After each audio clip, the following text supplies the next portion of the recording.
There's a need that quietly drives more of your decisions than you probably realize.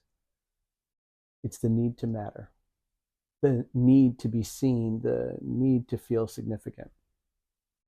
Now, there's nothing inherently wrong with wanting your life to count. God created you with a purpose, and every human being has value because they're made in his image. But there's a subtle danger when significance stops being something you receive from God, it becomes something you have to earn from people. That's when it becomes something that starts to control you.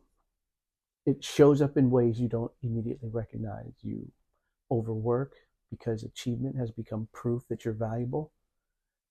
You say yes to everyone because being needed feels like significance. You post for validation instead of service. You compare yourself to people who seem more successful, more influential, or more gifted. You become discouraged when no one notices your effort.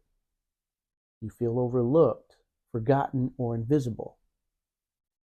On the surface, these look like different struggles. Underneath them is the same question: do I matter?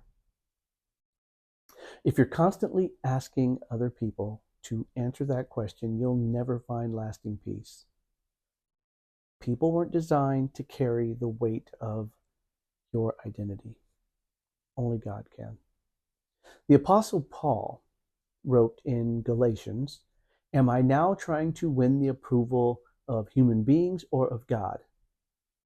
That's not just a question about ministry, it's a question every one of us has to answer.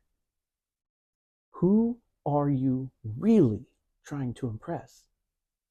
Because whoever you're trying to impress is probably shaping the person you're becoming. Scary, I know. If it's your parents, you'll spend your life trying to prove yourself. If it's your spouse, you'll fear disappointing them more than disobeying God. If it's your audience, you'll begin creating what gets attention instead of what's true. If it's yourself, you'll never feel like you've done enough.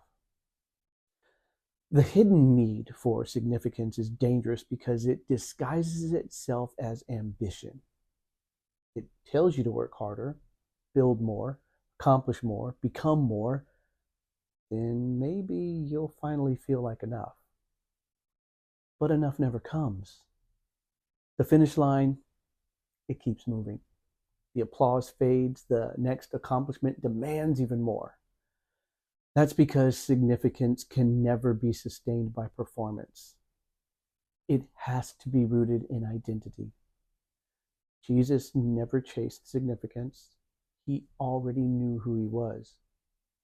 Before his public before his public ministry ever began, before he performed a miracle, before he preached a sermon, before he called a disciple, the Father declared, "This is my beloved Son, with whom I am well pleased." Approval came before accomplishment. Identity came before ministry. The same principle applies to you. When you know whose you are, you stop chasing who you're trying to become. You stop measuring your worth by promotions, platforms, possessions, or praise. You stop needing everyone to understand you. You stop interpreting every criticism as a personal attack. You stop believing that being overlooked means you're insignificant because your value was never determined by people's recognition. It was established by God's love. By God's love. The cross settled your worth. Not because you earned it, but because Christ willingly gave himself for you. And that changes how you live. You can celebrate someone else's success without feeling diminished. You can serve without needing credit. You can obey God even when no one applauds. You can remain faithful in seasons when no one seems to notice. Because you no longer work for significance. You're working from it. And that's one of the clearest signs that your identity is becoming anchored in Christ instead of people's opinions.